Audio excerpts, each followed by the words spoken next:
Football বিশ্বের সবচেয়ে মর্যাদাপূর্ণ ট্রফি জয়ের লড়াই এবার তিন দেশে, যার চূড়ান্ত গন্তব্য নিউ ইয়র্কে। বিশ্ব মঞ্চের এই মহা উন্মাদনার প্রতিটি মুহূর্তের রোমাঞ্চ ও ম্যাচের খবরাখবর আপনাদের কাছে পৌঁছে দিতে যমুনা টেলিভিশনের বিশেষ আয়োজন রোড টু নিউ ইয়র্ক। বিশ্বকাপ জুড়ে হতে যাওয়া এই আয়োজনের অংশ হিসেবে থাকছে আমি সঞ্জনা ইভি।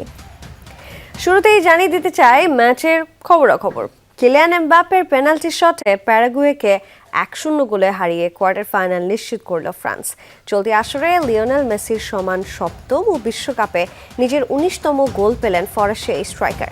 বিশ্বকাপ ইতিহাসে মেসির সর্বোচ্চ 20 গোলের তুলনায় মাত্র 1 গোল পিছিয়ে এমবাপ্পে। রাতের আরেক ম্যাচে বিশ্বকাপের অন্যতম আয়োজক কানাডাকে 3-0 গোলে হারিয়ে কোয়ার্টার ফাইনাল নিশ্চিত করেছে মরক্কো। প্রথম দল হিসেবে কানাডা এবং দ্বিতীয় দল হিসেবে ফ্রান্স কোয়ার্টার ফাইনাল নিশ্চিত করেছে। এই ম্যাচগুলোর ইনসাইটস নিয়ে বিস্তারিত আলোচনা করার জন্য এই মুহূর্তে আমার সঙ্গে স্টুডিওতে যুক্ত হচ্ছেন আমার সহকর্মী এবং স্পেশাল করেসপন্ডেন্ট হাসিনুর রহমান। হাসিনুর, রক্ষণাত্মক খেলায় ফ্রান্সকে প্রায় আটকেই দিয়েছিল প্যারাগুয়ে। পেনাল্টিতে এমবাপ্পের একমাত্র গোলেই জয় পেয়েছে তারা। পেনাল্টি না পেলে ম্যাচের ফল কি ভিন্ন হতে পারতো, কি মনে হচ্ছে? আসলে পেনাল্টিটা তো পার্ট অফ দ্য গেম। আসলে না পেলে সেই কথাটা অবশ্যই, যদি গোল না হতো সেক্ষেত্রে তো এক্সট্রা টাইমে যেতই। তবে খেলাটা স্ট্যাট দেখে কিন্তু আসলে অনুমান করা যাবে না। গত ম্যাচে আমরা যদি দেখি কেপ ভার্দে এবং আর্জেন্টিনার মধ্যে যে লড়াইটা হয়েছিল, সেখানে কিন্তু কেপ ভার্দে অ্যাটাকে গিয়েছিল, লড়াই করেছিল, গোল দিয়েছিল। সেখানে আজকে কিন্তু প্যারাগুয়ে একদম অলমোস্ট নিজেদের হাফে বসেছিল, যেটা ফুটবলের টার্মসে একটা কথা হচ্ছে পার্ক দ্য বাস। তারা 11 জন মিলেই ডিফেন্ড করছিল। তারা কাউন্টার অ্যাটাকে খুব রেয়ার যাওয়ার চেষ্টা করেছে। ফার্স্ট হাফে মাত্র তারা 76টা পাস দিয়েছে। তো সেটাই বোঝা যায় তারা আটোসাটো হয়ে নিজেদের মধ্যে কিভাবে বন্দী হয়েছিলেন। তো কখনোই ম্যাচে এমন মনে হয়নি যে ফ্রান্স হারতে যাচ্ছে বা ঝুঁকির মুখে পড়ছে। ইটস অল অ্যাবাউট ফ্রান্সেই ছিল, কিন্তু বিষয়টা ছিল কখন তারা গোলটা আদায় করতে পারেন বা বের করে নিতে পারেন, এবং ডেজরি ডুয়ে গোলটা আসলে আদায় করে নিয়েছেন। যাই হোক, আমরা ম্যাচের স্ট্যাটটা একটু দেখাতে চাই যে ম্যাচে কেমন পারফরমেন্স করেছে ফ্রান্স, তাদের ডমিনেশন কেমন ছিল, বল পজিশন, শট, সব কিছুতে একটু যদি দেখাতে চাই। অবশ্যই বল পজিশনে যেমনটা বলছিলাম ফ্রান্সের আধিক্য অনেক ছিল। 76% বল দখলে রেখেছিল তারা। প্যারাগুয়ের 24% বল দখলে ছিল। টোটাল শট ফ্রান্স নিয়েছে 15টি এবং প্যারাগুয়ে নিয়েছে 5টি। আপনি যদি পাসেস দেখেন, পাসেসের ক্ষেত্রেও দেখবেন 569টি পাস দিয়েছে ফ্রান্স, প্যারাগুয়ে দিয়েছে 183টি। দ্বিতীয়ার্ধে তাদের পারফরমেন্স কিছুটা বেটার হয়েছে, তারা একটু ট্রাই করেছে। এবং ট্যাকেলের ক্ষেত্রে যেহেতু প্যারাগুয়ে ডিফেন্ড বেশি করেছে, তারা 29টি ট্যাকেল করেছে, পক্ষান্তরে ফ্রান্স 13টি ট্যাকেল করেছে। ফ্রান্স আসলে ধৈর্যহারা হয়ে গিয়েছিল। এক পর্যায়ে ম্যাচে এমবাপ্পেকে ফাউল করা হচ্ছিল, তাদের ফুটবলারদের বারকোলাকে ফাউল করা হচ্ছিল, তারা সেটা প্রতিবাদ করতে গিয়ে 3টি কিন্তু হলুদ কার্ডও খেয়ে গেছেন, যেটা কিন্তু তাদেরকে এখন এই কার্ডটা কিন্তু সেমিফাইনাল পর্যন্ত কাউন্ট হবে, অর্থাৎ সেই বিষয়গুলো তাদের মাথায় রাখতে হবে। এখন এমবাপ্পে এই ম্যাচেও গোল করেছেন তিনি। এইবারের বিশ্বকাপের প্রথম পেনাল্টি পেয়েছেন তিনি। গতবারের ফাইনালে আর্জেন্টিনার বিপক্ষে আসলে যেই পেনাল্টিটা পেয়েছেন, এরপর তিনি প্রথম পেনাল্টি পেলেন। তো যাই হোক, আমরা একটু এমবাপ্পের কিছু কীর্তি হয়েছে, কিছু রেকর্ড হয়েছে, সেটা দেখাতে চাই। এমবাপ্পে আসলে কি করলেন। তিনি 7 গোল করে ফেলেছেন অলরেডি, লিওনেল মেসির সমান। তিনি যৌথভাবে এখন টপ স্কোরার গোল্ডেন বুটের লড়াইয়ে তার লড়াইটা জমেছে বেশ। এছাড়াও বিশ্বকাপের দ্বিতীয় সর্বোচ্চ 19 গোল, মেসির পেছনেই আছেন তিনি। এবং নকআউট পর্বে 10 গোল করলেন, এটা একটা নতুন রেকর্ড। ব্রাজিলের রোনালদো নাজারিওর ছিল আগে নকআউট পর্বে সর্বাধিক গোল করার কীর্তি। সেই রেকর্ডটা এখন কিন্তু এমবাপ্পে নিজের নামে করে নিয়েছে। আর যদি দেখি আমরা গোল্ডেন বুটের দৌড়ে আছে, সেটা তো আমি বললামই, এবং সেই সঙ্গে মেসির সঙ্গে আছেন সর্বকালের সেরা হওয়ার লড়াইও। তবে আরেকটা বিষয় যে বিশ্বকাপের এটা এমবাপ্পের 19তম ম্যাচ ছিল। 19তম ম্যাচে এসে তিনি 19তম গোল করেছেন। এটাও কিন্তু খুব বড় একটা কীর্তি, এটা খুব রেয়ার ঘটনা, এত স্বল্প ম্যাচে এত বেশি গোল করার। তো যাই হোক, এমবাপ্পের পারফরমেন্স আমরা দেখছিলাম। এবার দেখি পুরো দলটা কেমন পারফরমেন্স করেছে ফ্রান্স, এবং আমরা দুই দলেরই একটু প্যারাগুয়ের রেটিং দেখব। মূলত ফ্রান্সের গোলে আলোচনা করব।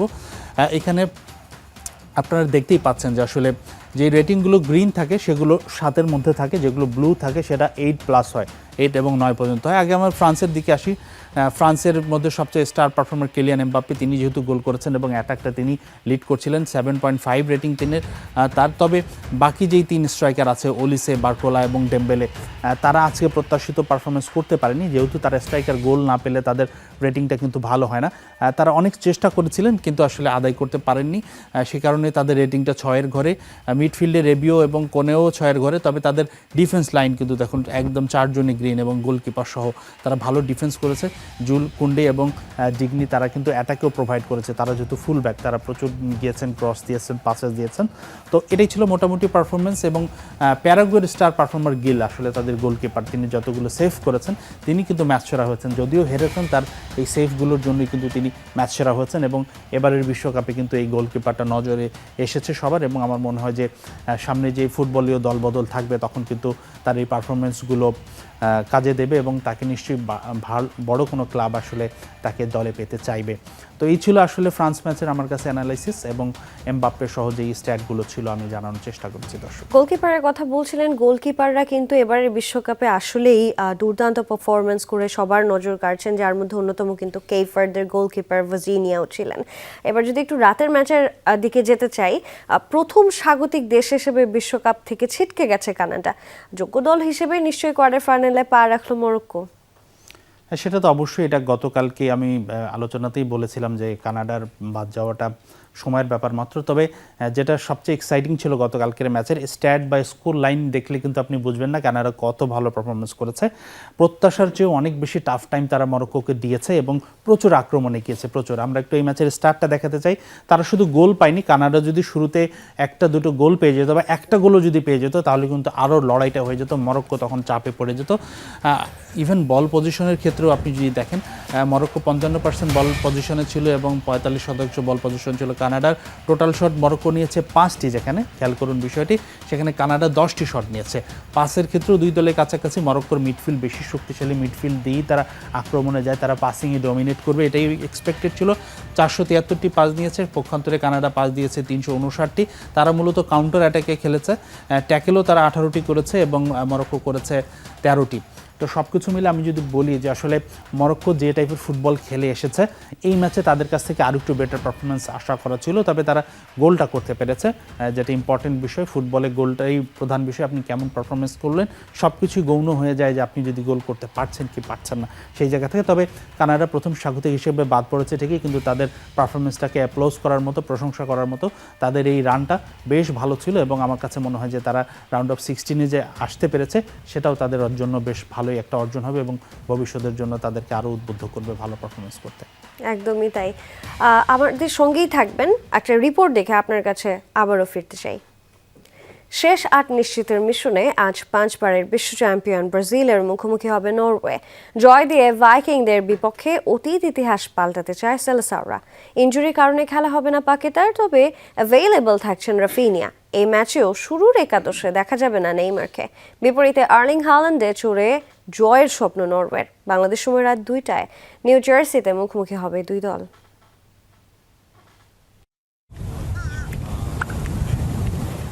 শেষ 8-এ টিকিট পেতে একটা জুজু কাটাতে হবে ব্রাজিলকে, আর সেটি বিশ্বকাপের নকআউটে ইউরোপিয়ান প্রতিপক্ষের জুজু। সবশেষ 5 বিশ্বকাপের নকআউট থেকে সেলেসাওদের বিদায় নিশ্চিত হয়েছে কোনো না কোনো ইউরোপীয় দলের কাছে হেরে। প্রতিপক্ষ নরওয়ে বলেই বাড়তি চাপ ব্রাজিল শিবিরে। নিজেদের ইতিহাসে একমাত্র নরওয়ের বিপক্ষেই কোনো জয় নেই 5 বারের বিশ্ব চ্যাম্পিয়নদের। মুখোমুখি 4 দেখায় 2টি করে জয় ও ড্রয়ে অপরাজিত দেশটি। ইতিহাস ও পরিসংখ্যান যখন পুরোপুরি বিপক্ষে কথা বলছে, তখন লাতিন জায়ান্টদের বাড়তি দুশ্চিন্তা ইনজুরি। ম্যাচ খেলার মতো পুরোপুরি ফিট নন রাফিনিয়া, মিলবে না লুকাস পাকেতার সার্ভিস। বিকল্প হিসেবে মার্তিনেল্লি ও রায়ানেই আস্থা কোচ কার্লো আনচেলত্তির। এই ম্যাচেও শুরুর একাদশে দেখা যাবে না নেইমারকে। নরওয়ে বধে সেলেসাওদের মূল ভরসা হবেন ভিনিসিয়াস জুনিয়র। আসরে এখন পর্যন্ত 4 গোল ভিনির। সব মিলে গতিময় উইং ও 1-to-1 ড্রিবলিং স্কিলে প্রতিপক্ষের ডিফেন্স ভাঙাই হবে ব্রাজিলের পরিকল্পনা।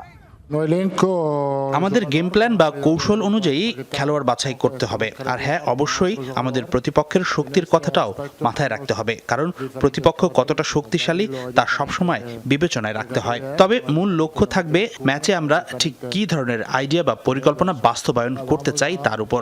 রাফিনিয়া খুব ভালো উন্নতি করেছে, সে এখনো শতভাগ ফিট নয়, তবে বেঞ্চে থাকবে এবং দ্বিতীয়ার্ধে বিকল্প হিসেবে মাঠে নামার সুযোগ থাকতে পারে। পরিসংখ্যান নিজেদের পক্ষে কথা বললেও সাবেক বিশ্ব চ্যাম্পিয়নদের সামনে সতর্ক ভূমিকায় নরওয়ে। গ্রুপ পর্বে ইরাক ও সেনেগালকে হারালেও বড় পরাজয় জুটেছে ফ্রান্সের বিপক্ষে। রাউন্ড অফ 32-তে আইভরি কোস্টকে হারিয়ে মিলাচ্ছে 16-এর টিকিট। যে যাত্রার কাণ্ডারি 5 গোল করে গোল্ডেন বুটের রেসে থাকা আর্লিং হল্যান্ড। তবে উড়ন্ত ছন্দে থাকা ভিনিসিয়াসকে বোতলবন্দি করে ব্রাজিলের বিপক্ষে অপরাজিত থাকার রেকর্ড ধরে রাখতে চায় নরওয়ে। আমি এখনো বলবো যে ব্রাজিলই ফেভারিট, তবে আমি এটাও বলেছি যে তারা একদম আকাশচুম্বী বা অনেক ফেভারিট তেমনটা কিন্তু আমার মনে হয় না, যেটা হয়তো তারা কয়েক বছর আগে বা 2-3-4 বছর আগে ছিল। এখন আমাদের কথা যদি বলি, আমরাও কিন্তু দীর্ঘ সময় ধরে খুব চমৎকার একটা ফর্মে আছি। আমাদের নিজেদের ওপর দারুণ আত্মবিশ্বাস আছে। হাই প্রেসিং ফুটবলে ব্রাজিলের মিডফিল্ডকে আরো দুর্বল করার পরিকল্পনা নরওয়ের। পাশাপাশি কাউন্টার অ্যাটাকে ব্যবধান করতে চায় ইউরোপ প্রতিনিধিরা। নরওয়ের বিপক্ষে যেমন কখনোই জিততে না পারার একটা পরিসংখ্যান আছে ব্রাজিলের, তেমনি 2006 বিশ্বকাপের পর থেকে প্রতিটি আসরের নকআউট পর্বে সেলেসাওদের বিদায় নিতে হয়েছে ইউরোপীয় দলগুলোর বিপক্ষে খেলে। তবে এর আগের আসরগুলোতে তাদের ডাগআউটে কখনোই কোনো ইউরোপিয়ান কোচ ছিল না। এবার আছেন কার্লো আনচেলত্তি। তাকে দিয়েই সেই ইতিহাস পাল্টাতে চাইবে সেলেসাওরা। বিপরীতে চাপ মুক্ত হয়ে ব্রাজিলকে হারানোর লক্ষ্য নরওয়ের। মুজরাবিন তারেক, যমুনা স্পোর্টস, যুক্তরাষ্ট্র।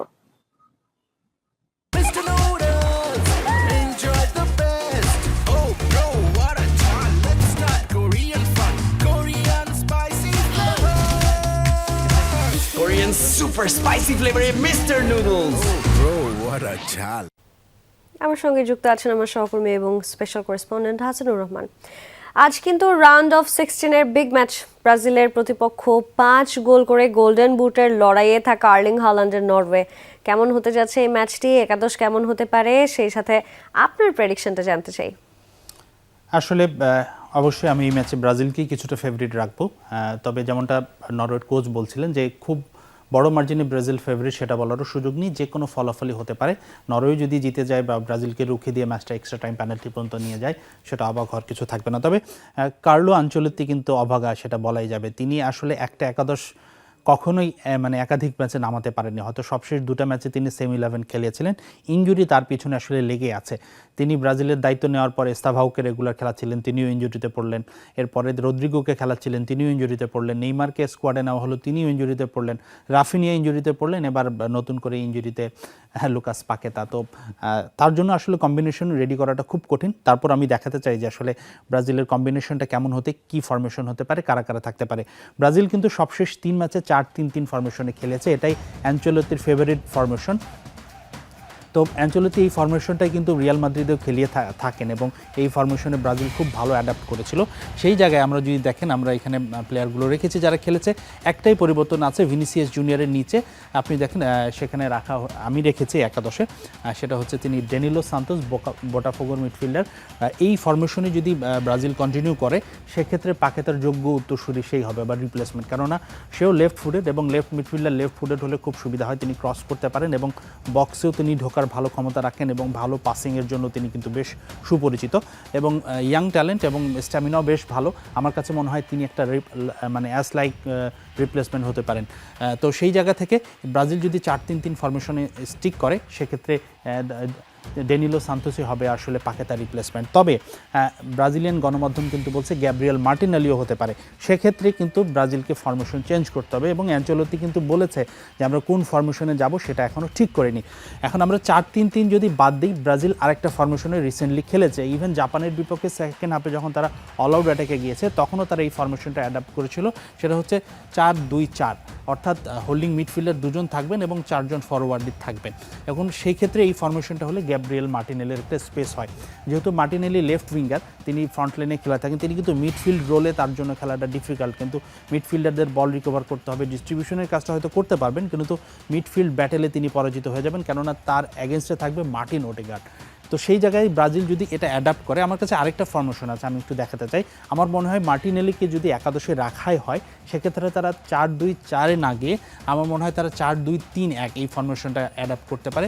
সেক্ষেত্রে আরেকটু বেটার হবে ইন এ সেন্স তারা যখন ডিফেন্স করতে যাবে। তো দেখা যাক, আমার মনে হয় ব্রাজিল একাদশে একটাই পরিবর্তন হতে পারে, পাকেতার জায়গাটাই, এবং পাকেতার জায়গাটা কে নিচ্ছে সেটাই হলো দেখার বিষয়, ডেনিলো সান্তোস নয়তো গ্যাব্রিয়েল মার্টিনেলি। এখন ক্যাসিমিরো কত শতাংশ ফিট এখন পর্যন্ত আমরা শুনছি যে তিনি ফিট টু প্লে।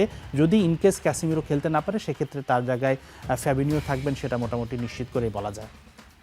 একদমই তাই। আসলে কাকে নিয়ে খেলানো হচ্ছে পাকে তার বিকল্প, সেই অনুযায়ী নিশ্চয়ই কার্লো আনচেলোতি ফরমেশনটা ঠিক করবেন, এমনটা ধারণাই করা যায়। এবার যদি একটু নরওয়ের সম্ভাব্য একাদশ জানতে চাই আপনার চোখে। আর নরওয়ে কিন্তু ব্রাজিলের মতো 4-3-3 সিস্টেমে খেলে থাকে এবং তারা সেইটাই বজায় রাখার কথা। তারা যেহেতু অ্যাটাকিং মাইন্ডে খেলেন এবং তাদের মূল শক্তি তাদের স্ট্রাইকার বা ফরওয়ার্ড জন্য। আমরা একটু দেখাতে চাই সেই ফরমেশনটা এবং কারা কারা থাকছেন সেটা দেখাতে পারলে আরেকটু বেটার হবে। আমি যেমনটা বলছিলাম 4-3-3 ফরমেশনে তারা খেলবে এবং তাদের 3 স্ট্রাইকার আপনি দেখেন। আর্লিং হ্যালান্ড তিনি তো নাম্বার 1 স্ট্রাইকার, বিশ্বের নাম্বার 1দের মধ্যে একজন, তো সেই ব্যাপারে তো কোনো সন্দেহ নেই, তাকে সবাই জানে। হ্যালান্ড ইতিমধ্যেই মানে যেই ম্যাচে খেলেছেন সেই ম্যাচে গোল করেছেন, 5 গোল করে ফেলেছেন অলরেডি। সোলরথ এই স্ট্রাইকারকে অনেকে চিনে থাকবেন, অ্যাথলেটিকো মাদ্রিদে খেলেন, প্রপার স্ট্রাইকার, নাম্বার 9-এর যেই কোয়ালিটিগুলো থাকা উচিত, একদম খুব ভালো ফিনিশ করে থাকে, যদিও তার এখানে একটু জায়গাটা আলাদা। তবে 20 নম্বর যে নুসা যে স্ট্রাইকারটা আছে, আমার মনে হয় ব্রাজিল ভক্তদের তার দিকেও দৃষ্টি রাখতে হবে। তিনিও খুব পারদর্শী। সবশেষ ম্যাচে ঘানার বিপক্ষে যখন নরওয়ে স্ট্রাগল করছিল তখন তিনি কিন্তু দুর্দান্ত একটা গোল করেছিলেন, তো তাকেও হালকাভাবে নেওয়ার সুযোগ নেই। আমি যদি মাঠে বলি, মাঠে আর কি মার্টিন ওডেগার্ড দলটির ক্যাপ্টেন, তিনি কিন্তু দুর্দান্ত 3 ম্যাচে 3টে অ্যাসিস্ট করেছেন। আর্সেনালের অধিনায়ক দলটিকে শিরোপা জেতানোর ক্ষেত্রে তার খুবই ভাইটাল রোল প্লে করেছিলেন। এখন মাঠে ওডেগার্ডকে থামাতে হবে। ওডেগার্ডকে থামাতে পারলেই কিন্তু পাসিং চ্যানেলটা বন্ধ হবে। হ্যালান্ডের কাছে বল না গেলে তিনি তো গোল করতে পারবেন না। তো আমার কাছে মনে হয় যে ওডেগার্ডকে আটকানোটা জরুরি। বাকি ডিফেন্স লাইন এবং অন্যান্য মিডফিল্ডাররা ততটা আপ টু দ্য মার্ক নয়, অতটা ভালো পারফরমেন্স তারা করেনি। তো আমার কাছে মনে হয় যে ব্রাজিলের মূল চ্যালেঞ্জ থাকবে ওডেগার্ডকে আটকানো, এবং তারা যদি ফরওয়ার্ড চ্যানেলে পাসিংটা বন্ধ করতে পারে তারা আসলে নরওয়েকে আটকে রাখতে পারবে বলে আমার কাছে মনে হয়। আবার আমন্ত্রণ দেখছেন রোড টু নিউ ইয়র্ক। আবারও যেতে চাই আমার সহকর্মী এবং স্পেশাল করেসপন্ডেন্ট হাসানুর রহমানের কাছে।